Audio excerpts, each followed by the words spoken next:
Sekretaris P3 Makassar Rahmat Taqwa Quraisy menegaskan dukungan P3 Makassar akan diberikan ke istri Wali Kota Makassar Indira Yusuf Ismail. Atas kepastian itu, P3 Makassar tidak membuka penjaringan bacalon Wali Kota Makassar.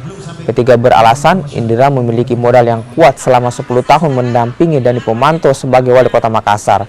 Kini P3 meminta istri Wali Kota Makassar untuk mencari koalisi demi memuluskan langkah di Pilwali mendatang. Yang susah sekarang, orang mau numpang di mobilnya ibu, dia juga mau setir, dia mau atur tempat duduknya ibu. Jadi yang susah, selesaikan mau dulu partaimu. Kan begini bu, mana rekomendasi partaimu ini? Selalu dibilang, saya anunya. Tapi mana?